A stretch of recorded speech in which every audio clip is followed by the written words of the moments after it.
Módulo 1. Entender el neurodesarrollo para detectar los trastornos del aprendizaje. Desarrollaremos el siguiente módulo Ana Soler del Coll, neuropsicóloga, y Alba Vergés, yo misma, pediatra.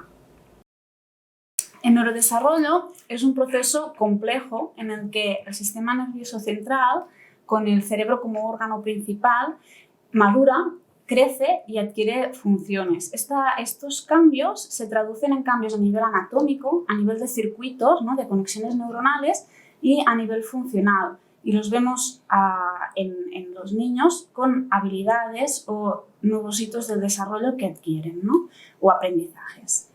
Es un proceso gradual, ¿no?, en el que hay este cambio anatómico, funcional, que empieza ya de forma muy precoz en el embarazo, desde el vientre materno hasta la edad adulta.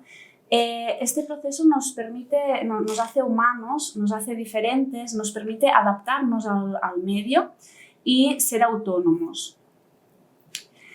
No es un proceso constante. Los primeros años de vida son los más importantes.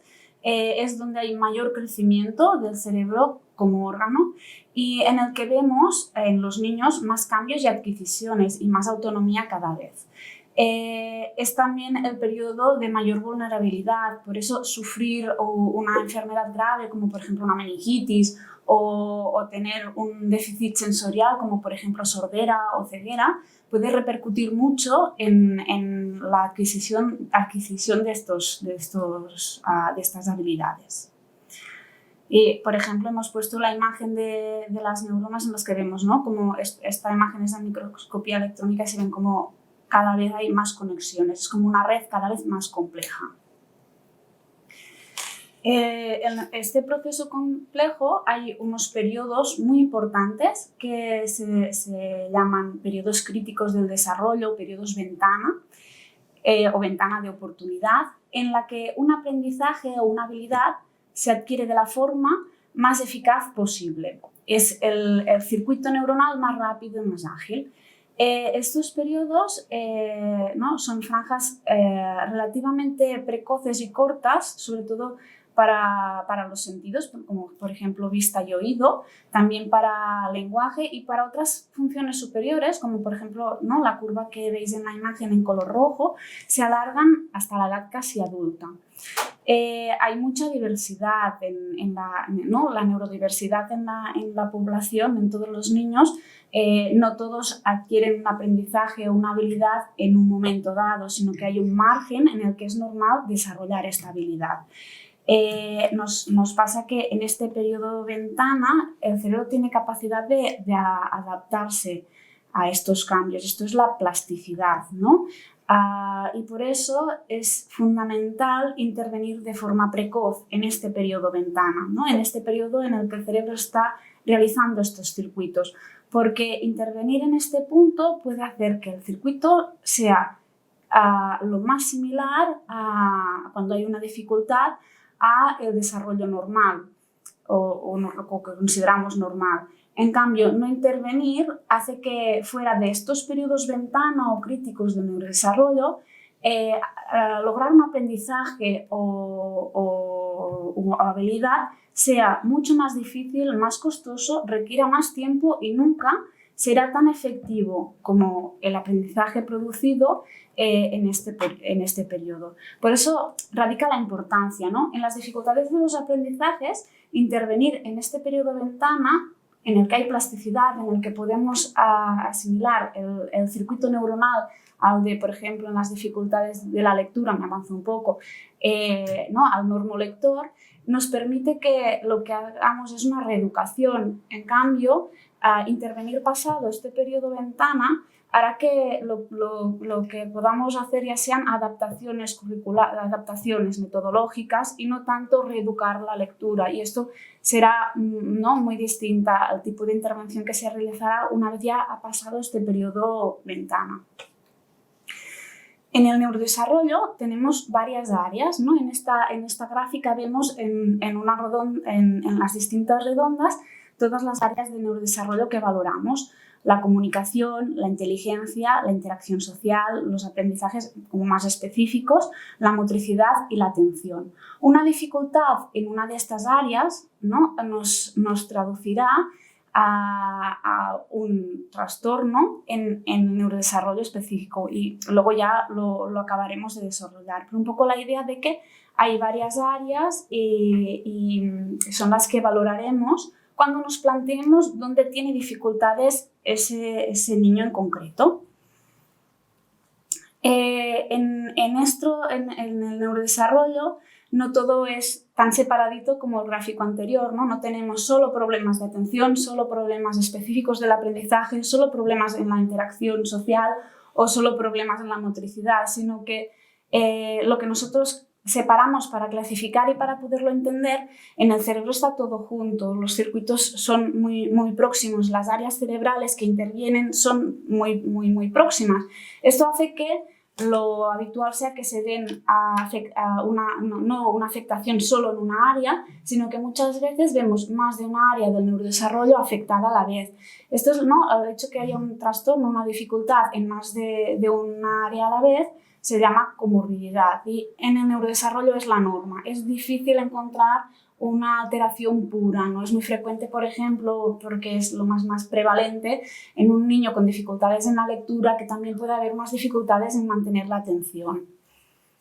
Y además, no solo son las áreas del neurodesarrollo, sino que las dificultades en los aprendizajes son presentes en todos los trastornos del neurodesarrollo, pero después hay otros factores, como por ejemplo enfermedades del sistema nervioso central, daño cerebral adquirido, niños que tienen epilepsia o problemas sensitivos como la sordera o la ceguera, que también generarán dificultades en los aprendizajes, ¿no? Y un poco es lo que queremos mostrar con esta gráfica, ¿no? Las partes en las que los círculos coinciden, como este punto de las dificultades en los aprendizajes las detectamos en todos estos contextos y en otros que no están en esta gráfica.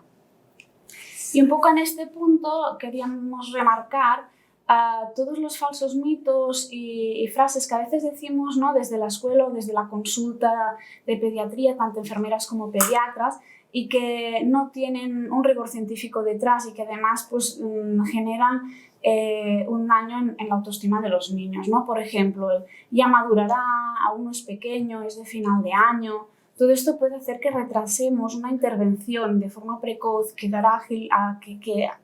favorecerá el desarrollo de este niño.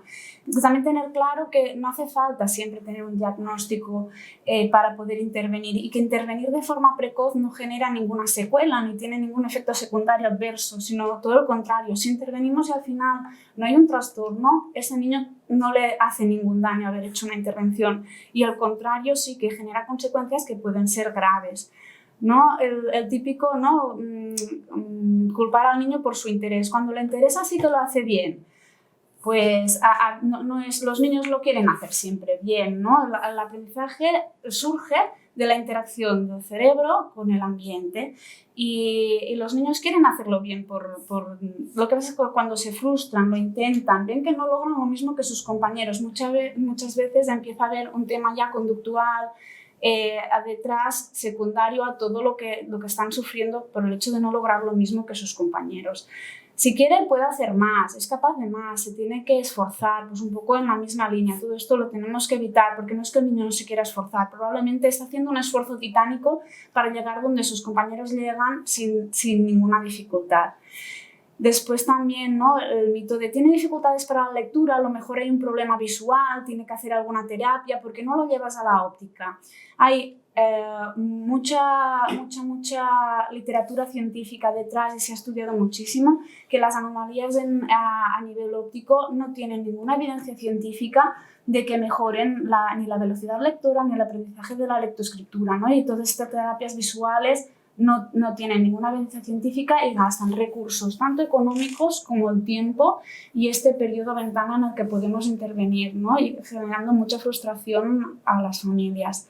También desde la familia, ¿no? Muchas veces yo también sacaba malas notas y no he salido tan mal, o yo de pequeño era igual, o muchas veces según el contexto sociocultural de la familia, pues este niño no vale para estudiar y ya está, ¿no? Pues hay una dificultad específica, intervenirla puede hacer y favorecer mucho más, ¿no? la salud de forma global de este niño, no solo psicológica, a nivel social y a nivel orgánico.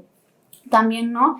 El mito del problema de la tarea cruzada. que tiene un problema de letra cruzada y por eso le cuesta leer. Está haciendo una terapia que lo ayudará a leer mejor. Pues esto tampoco tiene ninguna evidencia científica. Sí, está claro que cuando las cosas no van bien, ¿no?, en la escuela es que pasa alguna cosa, entonces tenemos que averiguar qué es lo que está pasando, ¿no? Por ejemplo, en la consulta no he visto ningún niño, por ejemplo, que no sepa leer y que tenga un problema de lateralidad cruzada, ¿no? O puede ser que sea de predominancia manual diestra, pero en cambio chute la pelota con la izquierda y este niño sabe leer bien, ¿no? Por lo tanto, ya sabemos que los trastornos de aprendizaje tienen una base cerebral. El hecho de que haya un problema en la vista, si está corregido, como una miopía, digamos que no justificaría las dificultades al leer, por ejemplo. Vale, en una clase de 30 alumnos, ¿cuántos alumnos pensáis que pueden tener un trastorno del neurodesarrollo? O lo mismo en una consulta. En una consulta, los pacientes asignados a un equipo de pediatría enfermera de unos 1000, ¿cuántos creéis que tienen un trastorno en el neurodesarrollo? Pues bien, sabemos que la prevalencia de los trastornos del neurodesarrollo en los niños es del 15 al 18%.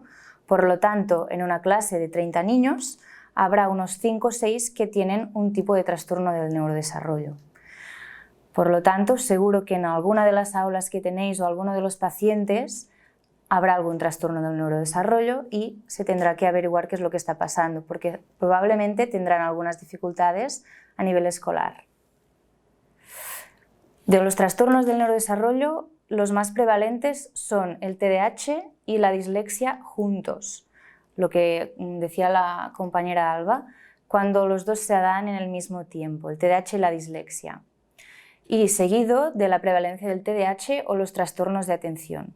Eso quiere decir que si en el aula o en la consulta hay un niño con TDAH, quizás tendremos que comprobar o averiguar si no hay también un trastorno de la lectura.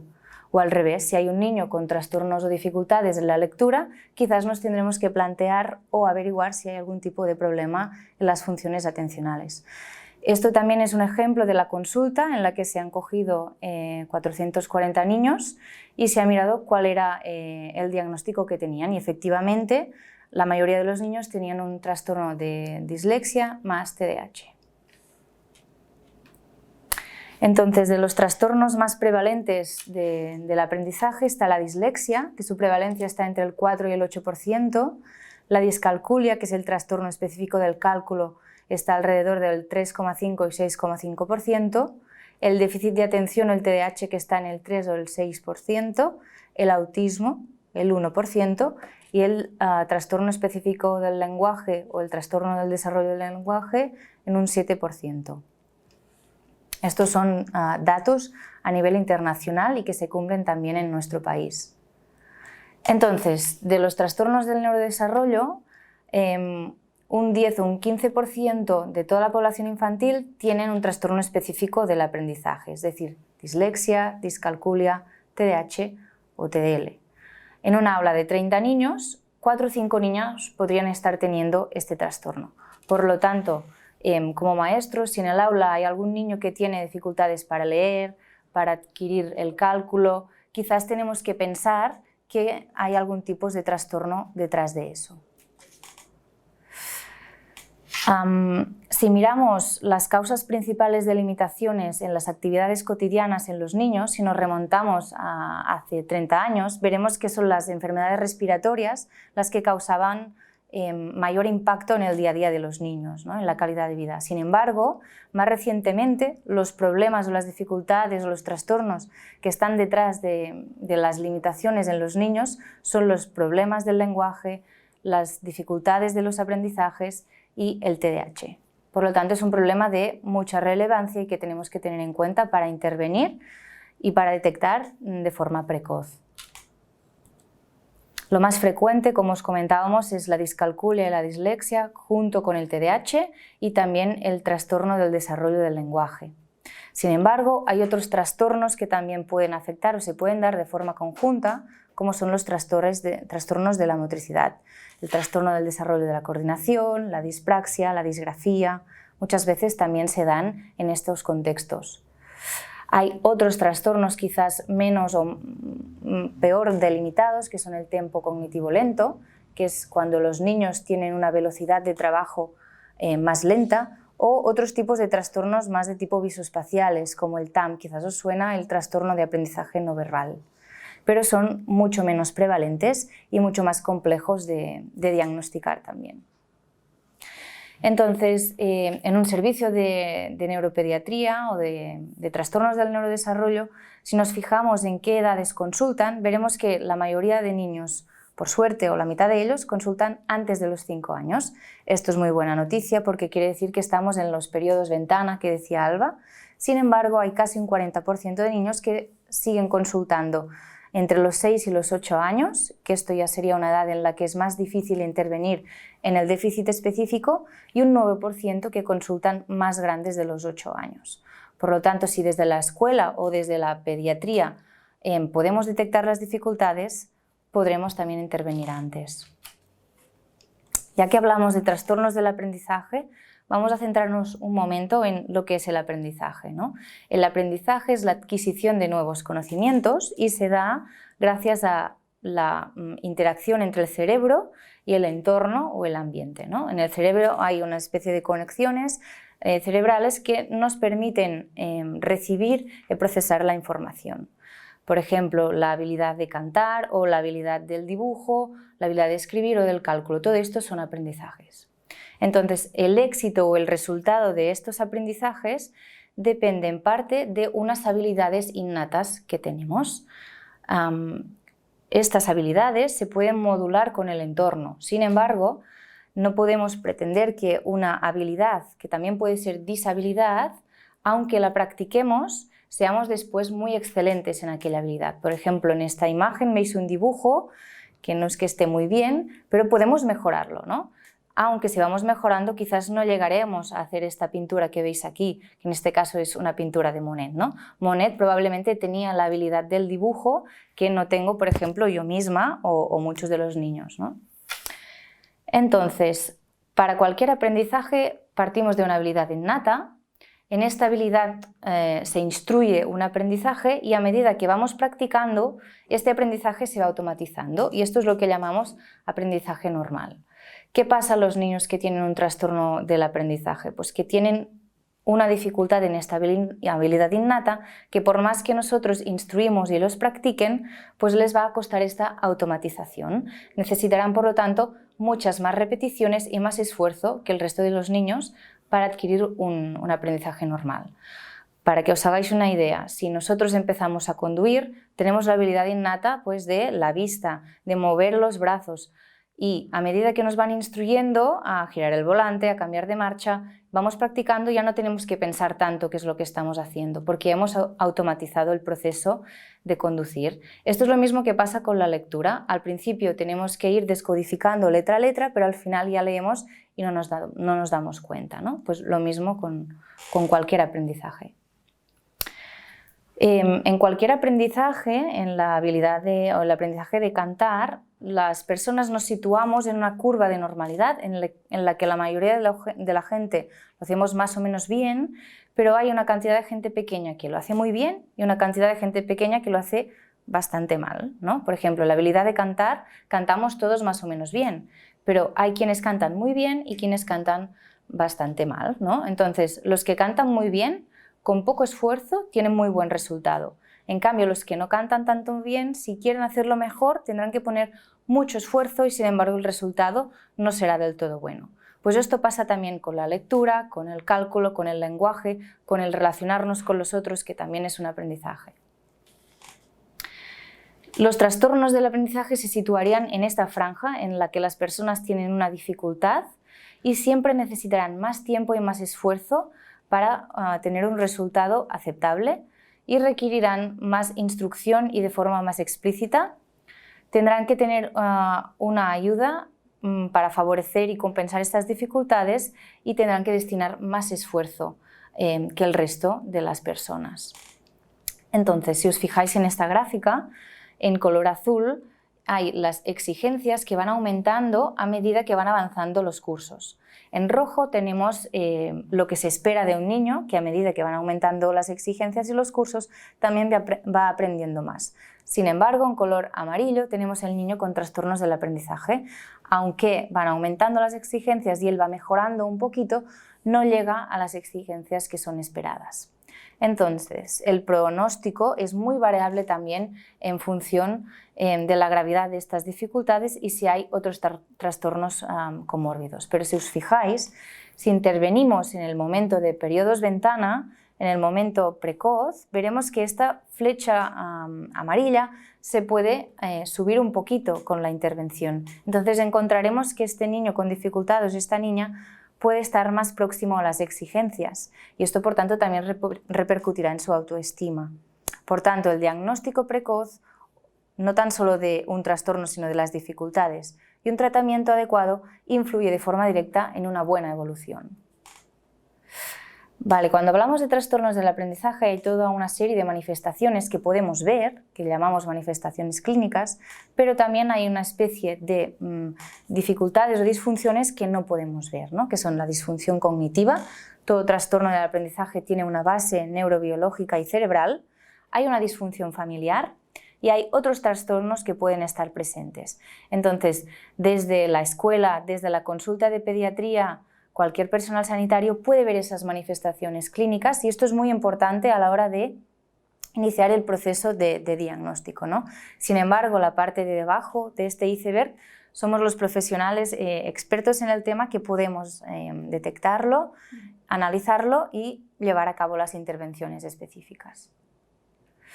Entonces, para el proceso diagnóstico se tiene que hacer una exploración en la que se haga una entrevista a la familia, tenemos que conocer qué es lo que ve la escuela, o sea, tenemos que tener como dos contextos muy conocidos y en la escuela habitualmente se hace a partir de cuestionarios, se revisan también los informes escolares y hay una parte de análisis del perfil del niño. Esto lo hacemos a partir de la exploración neuropsicológica, en la que podemos detectar el perfil de dificultad, pero también los puntos fuertes. Y lo hacemos a partir de unos test específicos que valoran todas las funciones cognitivas o las áreas que antes comentaba mi compañera Alba del neurodesarrollo. Por ejemplo, la inteligencia, el lenguaje, los aprendizajes, ya sea la lectura o el cálculo. Esto es importante porque cualquier niño con trastornos del aprendizaje tiene una inteligencia normal.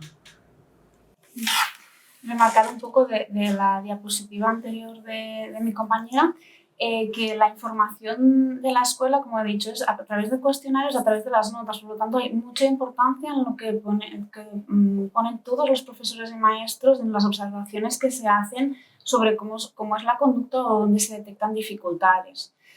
Y un poco esta diapositiva es para volvernos a ubicar, ¿no? Estamos viviendo un momento en el que hay una falta de detección o a veces se detectan suficientes estas dificultades, pero la intervención es claramente insuficiente, con lo que nos saltamos este periodo ventana de oportunidad en el que nos podríamos asemejar, ¿no? Intervenir, podríamos hacer que se asemeje más el neurodesarrollo a, por ejemplo, en la lectura, pues a un niño normolector. ¿Qué consecuencias hay de esta intervención insuficiente? Pues las consecuencias que conlleva, ¿no? Hacer un sobreesfuerzo, que muchas veces se agotan, se cansan, les cuelgan las etiquetas de que es perezoso, ¿no? De que se tiene que esforzar, que tiene que trabajar más. Y todo esto genera una desigualdad de oportunidades en cuanto al desarrollo personal, ¿no? Y ya no solo en la vida académica, sino que deja una vulnerabilidad a nivel profesional, ¿no? Y también en la salud, no solo psicosocial, sino también a nivel biológico, ¿no? Son niños que vemos muchas veces en la consulta en pediatría con un dolor abdominal que no tiene ninguna organicidad y que clasificamos de funcional y que detrás pues muchas veces hay sufrimiento de todos por motivos como estos, ¿no? O bien el típico dolor de cabeza, ¿no? Las cefaleas tensionales que sabes muy bien que no hay ningún signo de alarma de organicidad, pero que es la repercusión de este superesfuerzo para poder llegar donde los otros llegan sin la mitad de dificultad. Entonces nos encontramos, hemos puesto todas estas fotos para hacernos un poco de idea, ¿no? El niño con dolores abdominales, que falta al cole, rechazo a ir a la escuela, dolores de cabeza, problemas conductuales, sensación de fracaso, de yo no valgo, no sirvo para esto, yo me esfuerzo y no consigo lo mismo, y ¿no? Frustración y una consecuencia grave sobre su propia autoestima, ¿no? Es que piensan realmente que son inferiores a sus compañeros. En la consulta nos lo dicen, que se sienten tontos, ¿no? Se esfuerzan más y obtienen resultados menores. Esto pues, les baja la autoestima, hace que favorece en edades ya superiores que abandonen, que se produzca el abandono escolar de forma precoz. No tienen, que ya no tienen ganas de aprender porque lo han dado todo tanto antes y no han recibido ninguna ayuda que al final se agotan, se autoculpan, sienten frustración, desde fuera también los culpan a ellos, ¿no? A veces hay conductas agresivas, aislamiento, ansiedad, depresión, son considerados inmaduros, infantiles, ¿no? Todo el mundo les pone en la coletilla de no se esfuerza, tiene que esforzar más, tiene que leer más. Y además esto puede ¿no? repercute en la familia. A veces las familias lo detectan, pero acaban desesperadas buscando como profesionales distintos, algunos sin evidencia científica, otros que sí, a otros profesionales que se contradicen entre ellos. Esto acaba pues, acabando los recursos personales y también económicos muchas veces de las familias y acaban cansadas. Y después en familias con pocos recursos la evolución es peor, ¿no? Porque muchas veces son conscientes de la dificultad del niño, no pueden ofrecer una intervención precoz por vía privada y esto genera, pues, es peyorativo para el niño.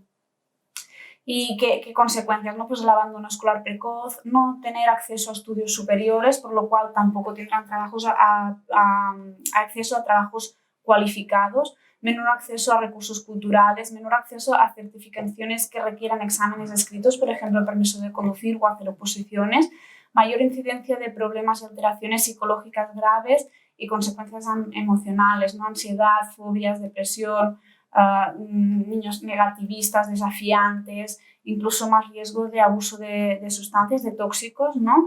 Y también hay estudios que demuestran que, por ejemplo, el porcentaje en población delincuente, que hay un porcentaje más alto de trastornos del neurodesarrollo. Y un poco es, ¿no?, las consecuencias más graves de todo esto. Y un poco para volvernos a ubicar, vamos a explicar cada término un poco para entendernos todos, ¿no? Hasta ahora hemos hablado de las dificultades y de las áreas del neurodesarrollo. Entonces, tener claro que un trastorno no es una enfermedad. La etiología del trastorno es múltiple, siempre hay muchos factores y no hay una curación, se adaptan al medio. Con lo que la tendencia es a mejorar, pero también dependerá si hay una intervención o no.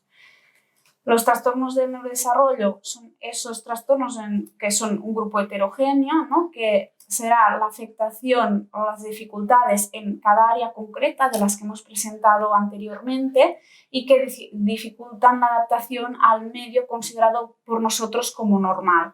Y en estos trastornos del neurodesarrollo habrá dificultades en los aprendizajes, pero además las dificultades en los aprendizajes pueden ser una manifestación de un trastorno de neurodesarrollo y aparte hay un tipo concreto que son los trastornos específicos del aprendizaje, ¿no?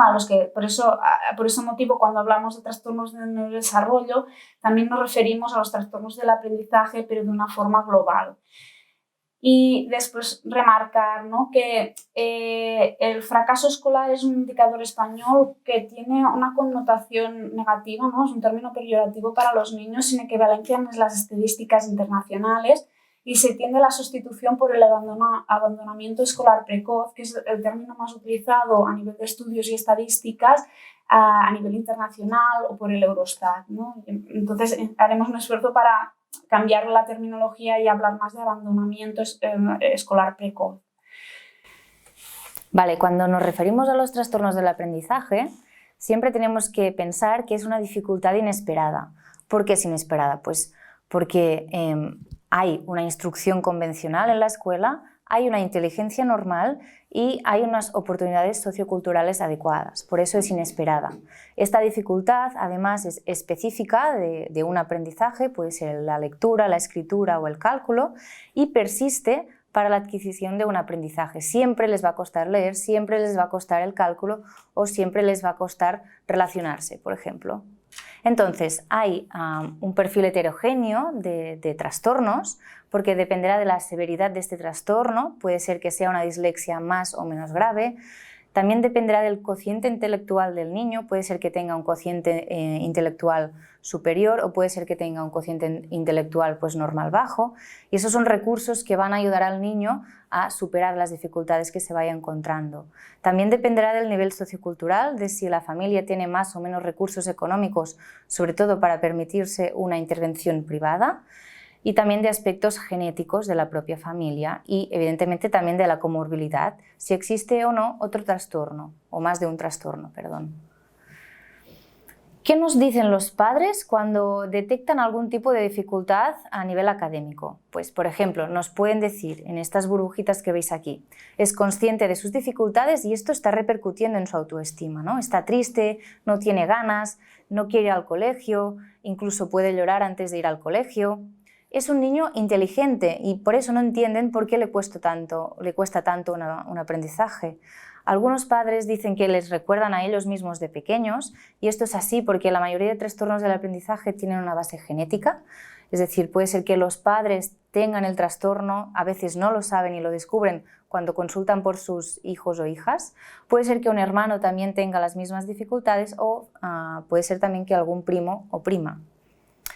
No puede hacer los deberes solo, siempre necesita supervisión del adulto. Le cuesta más el cálculo o la lectura que el resto de sus compañeros, aunque él se esfuerza mucho, ¿no? Necesita más tiempo para estudiar, para hacer los deberes. En todo saca buenas notas, excepto en lenguas o excepto en matemáticas, ¿no? Lo que decíamos, que es algo inesperado, porque todo le va bien excepto esto. De hecho, cuando les pides a los niños, ¿qué es lo que más te gusta en el colegio? La mayoría de ellos, si les cuesta la lectura, dicen las matemáticas. Si les cuesta las matemáticas, dicen el cálculo. Y algunos de ellos tiran hacia la educación física o el recreo.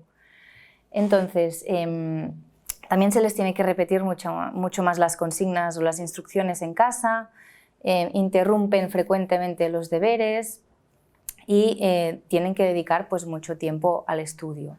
Esto es lo que dicen los padres. ¿Qué dice la escuela? Pues que necesita mucha más supervisión, necesita una segunda o incluso una tercera explicación. Lo que decíamos antes de algunos comentarios tipo no se esfuerza, no le motiva, incluso parece triste, no tiene ganas.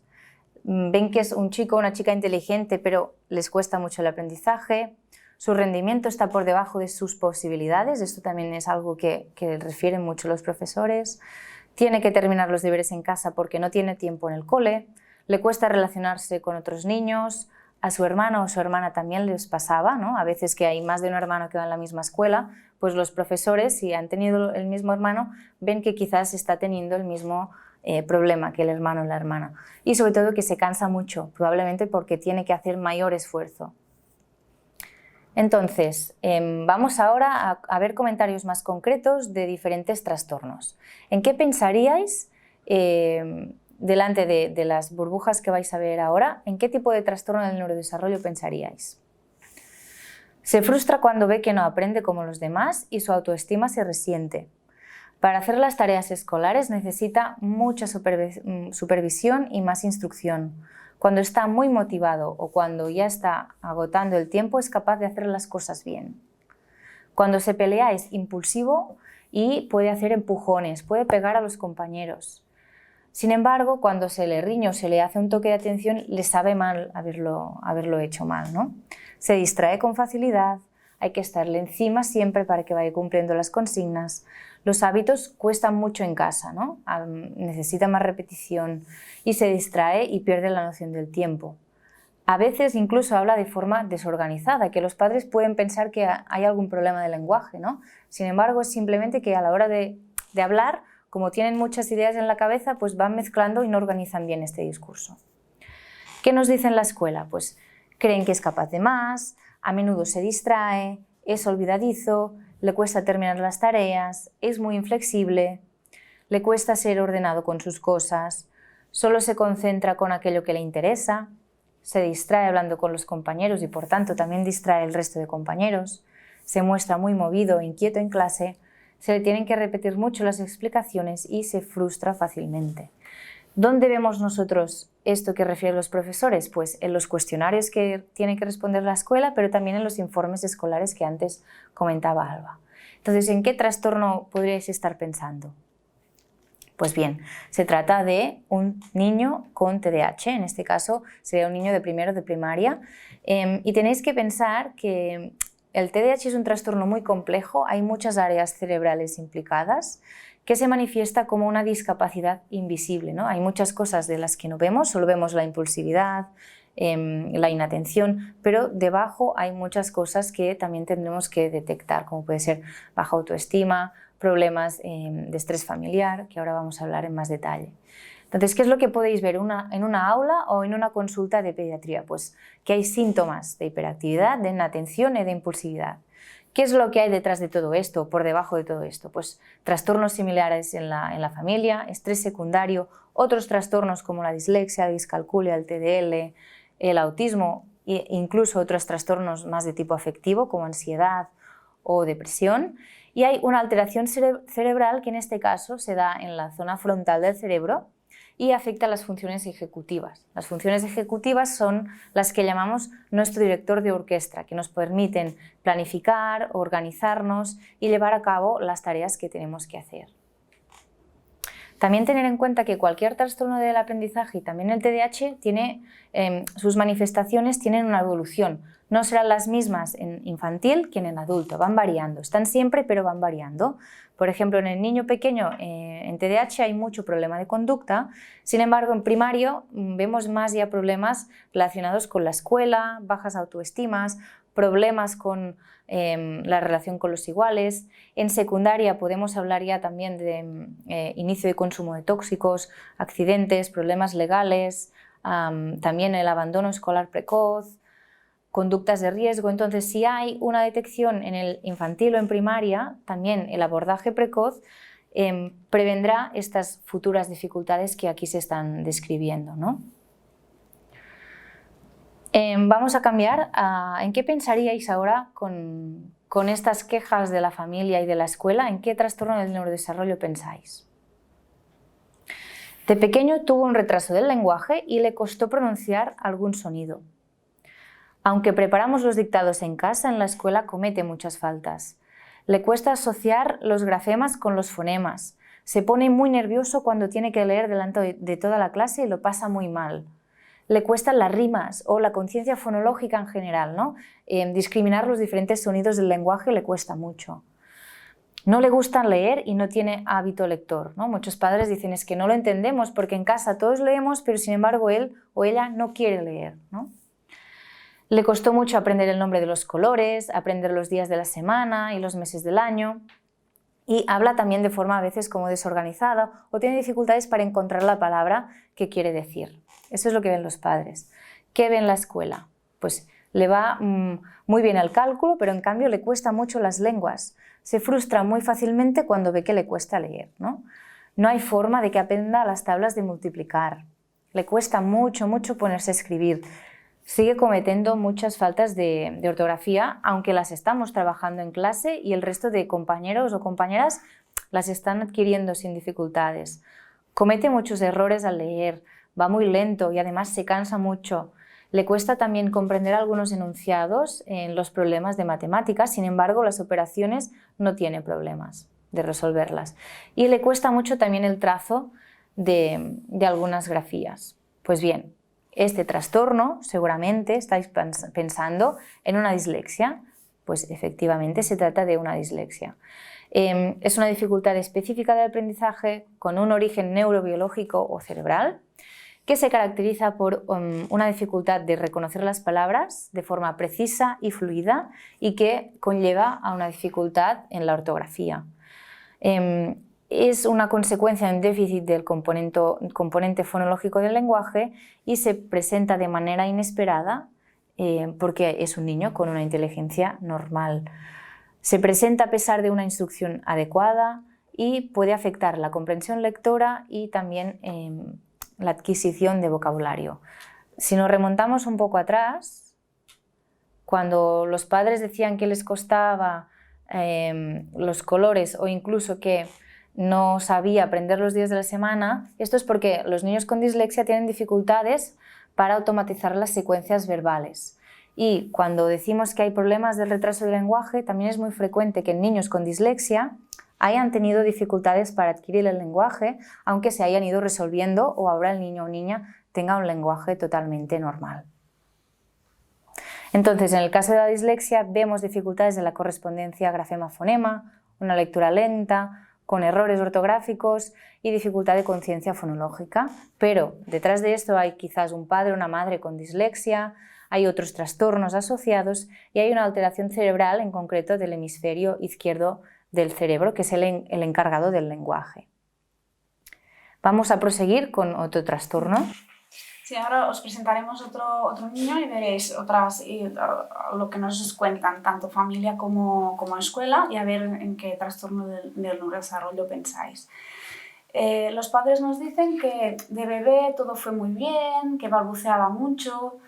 A los 12 meses empezó a decir los primeros bisílabos, ¿no? Mamá, mamá, papá, papá. Luego se estancó y no dijo más palabras. Aun tener dificultades para hablar, él se hace entender y se relaciona bien con otros niños y con los adultos, ¿no? Y si no, pues hace signos con las manos o señala o te lleva donde él quiere. A los 3 años empezó a unir palabras. Para que os hagáis una idea, es alrededor de los 2 años cuando empiezan a unir 2 palabras. Le gusta mucho pintar y jugar. Tenemos la sensación que lo entiende casi todo. Aunque no hable, lo entiende todo. A veces se enfada cuando no lo entienden y dice pocas palabras y a veces no se entienden. Hace frases cortas, ahora este niño tendría unos 5 añitos y hace frases pues, de 3 o 4 palabras y a veces se deja palabras. Esto repercute también en la comprensión de lo que nos está explicando. Los profesores en el cole nos dicen que a veces no se entiende cuando habla porque omitió algunos fonemas o los sustituye. Los aprendizajes no verbales le van bien, se defiende y aun tener dificultades para hablar, él se hace entender y se relaciona bien con los profesores y con los compañeros y juega y se entienden entre ellos. ¿No? Tiene un vocabulario muy limitado, dice pocas palabras, a veces le cuesta encontrar la palabra, suele comprender bien las indicaciones de la maestra si son simples, pero cuando estas indicaciones ya son más complejas, ¿no? Ya notan algunas dificultades. Construye frases cortas de 3 o 4 elementos y a veces se deja algunas palabras. Y a pesar de las dificultades verbales, tiene intención de comunicarse y habla mucho. Lo que pasa es que a veces no entendemos nada. Y lo acompaña de señales con las manos y otras estrategias que no son verbales, pero que hacen que lo puedan comprender. Un poco... ¿En qué área del neurodesarrollo creéis que está más afectada? ¿No? Pues todo lo que explican es a nivel del lenguaje, ¿no? Estamos delante de un trastorno del desarrollo del lenguaje. Este niño dejan muy claro que se relaciona con los compañeros, que tiene interés, que él quiere comunicarse, ¿no? Entonces, un poco el tema más que nos haría pensar en comunicación social o en socialización lo refieren como muy normalizado. ¿Qué es el trastorno del desarrollo del lenguaje? Es una alteración congénita del desarrollo de las funciones cognitivas relacionadas específicamente con el lenguaje. Es heredable, hay una base genética y es muy frecuente que nos expliquen algún antecedente familiar, ¿no? O el papá también tardó mucho en hablar. No está causado por un déficit ni neurológico, ni intelectual, ni emocional, ni auditivo, ni hay una deprivación sensorial o sociocultural. Y la presentación, la evolución y la severidad de este trastorno variarán mucho. Porque también variará según los dominios lingüísticos que estén afectados y además en la mayoría de ocasiones hay más afectación en la expresión que en la comprensión. Por eso de lo entiende todo pero no verbaliza todo lo que entiende, ¿no? Que esto en la mayoría de niños es así. Y un poco otra vez la figura del iceberg para entender que lo que vemos en la consulta o en el colegio son estos errores fonológicos y fonéticos, las dificultades para hacer el plural, se dejan los artículos, se dejan los verbos, usan pocos elementos en las frases, ¿no? Más de morfosintaxis, un vocabulario muy pobre, dificultades a la hora de comprender algunas órdenes que ya son más complejas. Pero todo lo que no vemos y que está explicando todas estas dificultades a nivel del cerebro son alteraciones estructurales y funcionales en las áreas corticales y subcorticales, sobre todo del lado temporal izquierdo, y además pues seguramente en la familia hay trastornos similares en algún pariente y también un estrés secundario a la situación, al hecho de que no se entienda, ¿no? Y sobre todo cuando no los entienden y conforme más mayor se va haciendo el niño. Y también muchas veces no se trata de un trastorno del desarrollo del lenguaje aislado, sino que hay otras comorbilidades, ¿no? Como dificultades atencionales, puede haber dislexia, aunque por el propio trastorno del desarrollo del lenguaje probablemente pueda tener también unas dificultades en la lectura y escritura que serán un poco distintas de si además hay dislexia, ¿no? O dificultades también a nivel de socialización, que a veces se dan también las cosas a la vez, ¿no? Que como hemos explicado antes, de hecho es lo más frecuente, que no sea todo como tan puro. Y ahora os presentaremos otro niño, ¿no? Este es más pequeñito.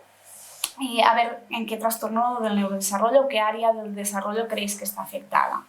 Los papás nos dicen que de bebé lloraba mucho, era muy irritable, pensad que tiene como alrededor de unos 2 añitos, que aún come todo triturado y es muy selectivo, como solo 4 o 5 cosas y el resto no hay manera de que coma nada.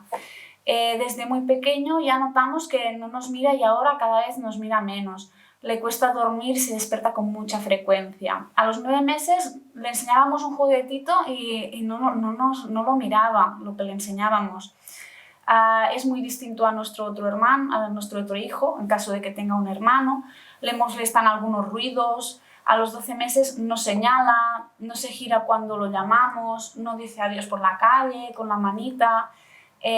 No imita dar palmas, por ejemplo, ¿no? A los 24 meses ya ven que dice algunas palabras sueltas, pero que no tiene una intención de hacer una demanda o de comunicarse con estas palabras. Juega a alinear objetos y hacerlos rodar, pero no ven que juegue imitando, ¿no? Haciendo juego simbólico o empezando a imitar pues, lo típico que habla por teléfono, que quiere dar de comer o que calma un muñeco. Y en la guardería, porque este es más chiquitín, dicen que es muy movido, que corre mucho por la clase y que a veces hace como algunos movimientos de aleteo con las manos o de balanceo sobre su cuerpo, camina de puntillas, no muestra interés por los otros niños, va como muy a la suya y cuando aparece una cosa nueva en el aula tampoco muestra interés. No tiene intención de comunicarse ni de interactuar con los otros niños ni con los adultos, no les hace demandas. Poco contacto visual, el contacto que hace visual es muy cortito y no hace caso cuando lo llamamos. Lo llamamos y no se nos gira. Se enfada mucho y llora, a veces de forma muy intensa, cuando tenemos que cambiar de actividad o hay que guardar los juguetes y él quería seguir jugando con esos juguetes, ¿no? Esto un poco de rigidez, ¿no? ¿En qué trastorno del neurodesarrollo, qué área creeríais que está afectada? Pues seguramente estáis pensando, ¿no? En afectación en la socialización.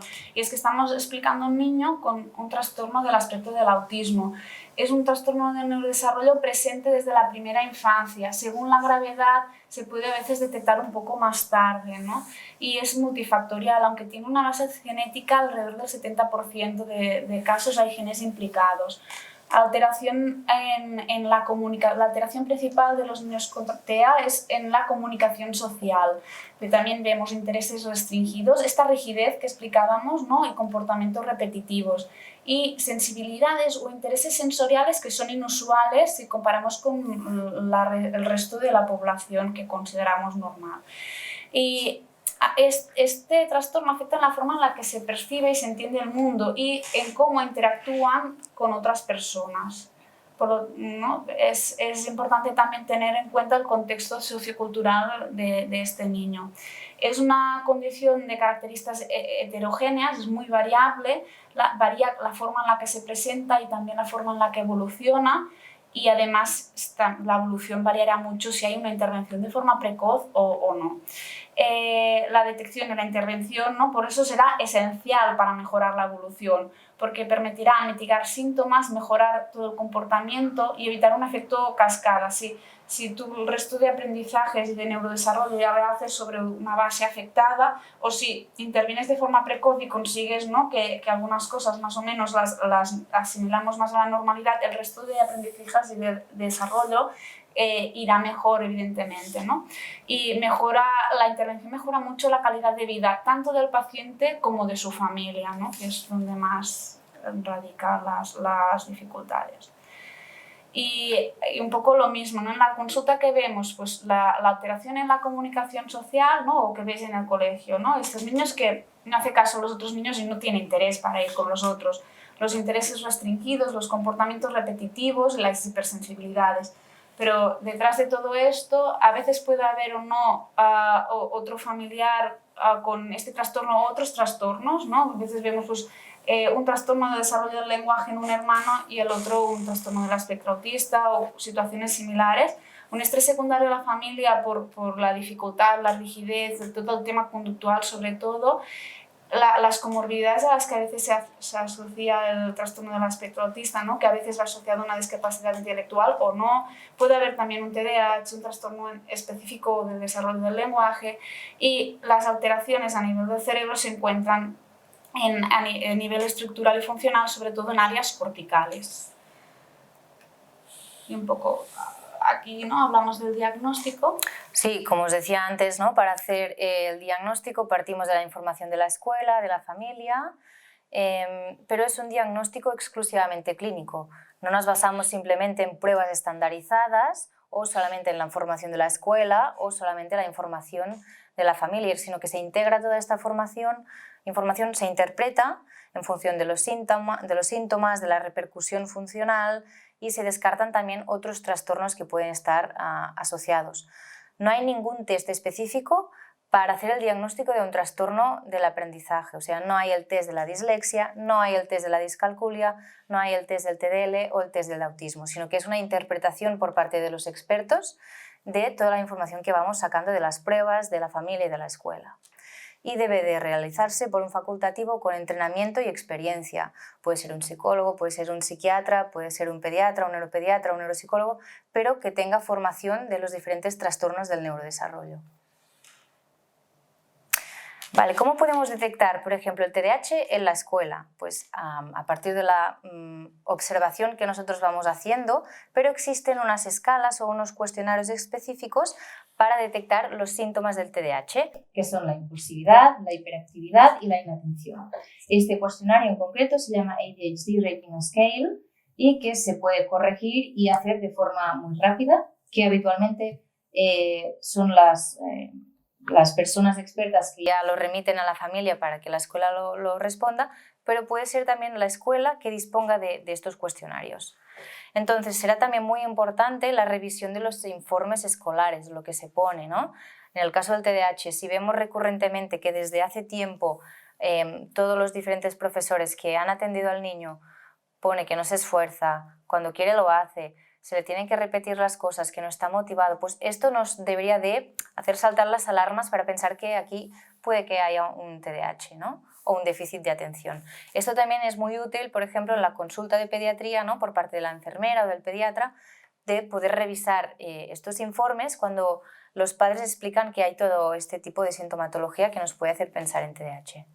Lo mismo para la dislexia. Existe un protocolo de detección que se llama PRODISCAT, que puede tener acceso pues, el pediatra o también la escuela, pero también está información que podemos tener de los exámenes, si vemos que hace muchas faltas, que no estructura bien, que le cuesta ponerse a escribir, y también de los informes escolares, si vemos que desde pequeñito, desde primaria, le costó la adquisición de la lectoescritura y si está en cursos más avanzados que aún le está costando, ¿no? Para la detección en la escuela del trastorno del desarrollo del lenguaje, pues un poco en la línea de lo que explicaba mi compañera, es muy importante recoger la información de los informes escolares, porque muchas veces ya explican, ¿no? Cuando hacen conversación ya desde muy chiquitines, desde P3, P4, P5, incluso desde la guardería. Después hay algunas estrategias y algunos cuestionarios que nos pueden ayudar un poco por edad y a detectar estas dificultades. Os presentamos uno de los que tenemos aquí, que es el protocolo de observación para maestros del retraso y el trastorno del lenguaje, que es un poco orientativo. Después hay otra guía para la intervención en el ámbito educativo, que también es básica, muy orientativa y muy visual, del grupo de Atelga, de trastorno específico del lenguaje de Galicia, y que es muy práctica para tener una orientación y detectar en la escuela. Y también en la consulta, sobre todo, ¿no? Muchas veces también en la escuela hay más tiempo para valorar lenguaje porque los duran mucho más rato, ¿no? En la consulta el periodo de valoración es muy breve y muchas veces es lo que nos explica la familia, ¿no? que ven en casa. O también una estrategia es grabarlos y ver cómo se defienden en casa, cómo hacen demandas, ¿no? Y un poquito nos da mucha información en un contexto como más ecológico. Para la detección de trastorno del espectro autista, un test de screening muy validado y con muy buena experiencia es el MCHAT. Se puede pasar desde los 16 meses hasta los 30. Un poco os lo dejo para tener estas preguntas y ver un poco qué cosas nos tienen que llamar la atención, no con la intención de que se pase en la escuela o en la guardería, sino porque hay que tener un poco de experiencia, aunque sea un test de cribado. Sí, desde pediatría, con un poco de instrucciones relativamente fácil, ver si contestan que sí o que no y si pasa la pregunta o hay un indicador de riesgo. No es un test diagnóstico, de hecho, como ha explicado muy bien mi compañera Ana, el diagnóstico no es esto es un test de cribaje para detectar riesgo, y además el diagnóstico no solo se hace con pruebas, sino también con toda la información, ¿no? Pero nos da un riesgo alto, medio o bajo de que haya un problema en la socialización, ¿no? O que nos haga pensar en un trastorno del aspecto del autismo. También la información de los informes escolares o de jardines de infancia, y os dejo este tríptico que creo que es de mucha utilidad sobre los señales de alarma de riesgo de TEA durante el primer año de vida, que es del grupo del Carrilet, y que son señales muy básicos, pero que ya nos permite, ¿no? Ante los señales de alarma, una consulta, una valoración precoz y una intervención precoz. Y os dejo este artículo que es de mucho interés, más dirigido a la consulta pediátrica, pero creo que también para las guarderías y así puede tener su interés, que es de detección precoz del aspecto del autismo durante el primer año de vida. Y bueno, un poco... Sí, os hemos puesto como esta viñeta para ejemplificar un poco qué son las adaptaciones y por qué se tienen que hacer las adaptaciones en la escuela, ¿no? En este caso está un señor que les dice a diferentes animales, ¿no? Hay un elefante, un gato, un pájaro, y les dice, para que la evaluación sea justa, haréis todos la misma prueba, tenéis que subir al árbol. Evidentemente no es lo mismo subir al árbol para la foca, ¿no? Que para el pez, o que el elefante que para el pájaro, que le es mucho más fácil. Entonces, lo mismo con los niños con trastornos de aprendizaje. No se les puede penalizar las dificultades que ellos tienen. Entonces lo que se tiene que hacer es ayudarlos, y los podemos ayudar a partir de adaptaciones escolares. Hoy en día existen algunas, como puede ser el Prodislex, que es un protocolo de detección y de actuación. En Cataluña también tenemos el Prodiscat. Supongo que en módulos más avanzados se extenderán más en estas partes. Y en el TDAH también hay protocolos específicos de abordaje, igual que del TDL y también del autismo. Pero la cuestión es que si tenemos la opción de ayudarlos, pues tenemos que hacerlo, porque esto al final repercute también en su autoestima y en su calidad de vida. Y las adaptaciones serían paralelas a la intervención, que normalmente la intervención no es solamente al niño, sino también a la familia, un poco de que puedan entender qué es el trastorno, y de esta forma también sabrán cómo ayudarlo, tanto por la dislexia como la discalculia, como el TEA, como los TDL.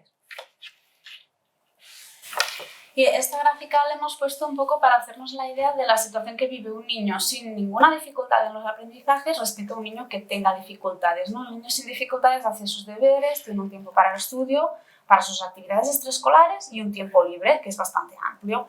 El niño con trastorno del aprendizaje dedica el doble de tiempo a los deberes, ¿no? Hemos puesto 2 de deberes, al doble de tiempo al estudio, las actividades extraescolares probablemente ya haga menos, te dedica un tiempo, en el mejor de los casos, a la reeducación de forma precoz, ¿no? para estimular todo este neurodesarrollo, y lo que le queda es mucho menos tiempo libre. Entonces, es un poco para hacernos la idea del esfuerzo titánico que hacen estos niños, y en el mejor de los casos con una intervención precoz, ¿no? Esto aún es peor cuando no hay intervención ni adaptación. Y queremos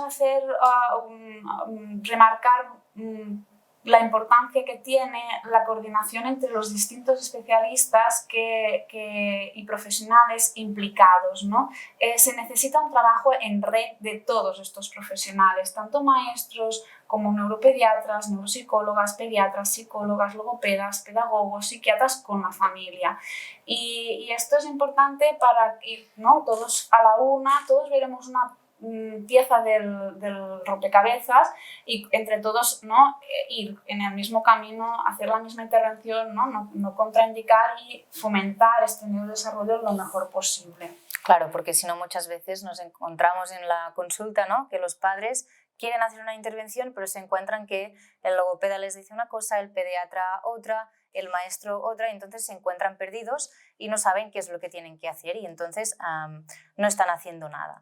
Por eso vale la pena que los distintos profesionales se puedan coordinar para ir todos a la una y que la familia se encuentre respaldada para estos profesionales también.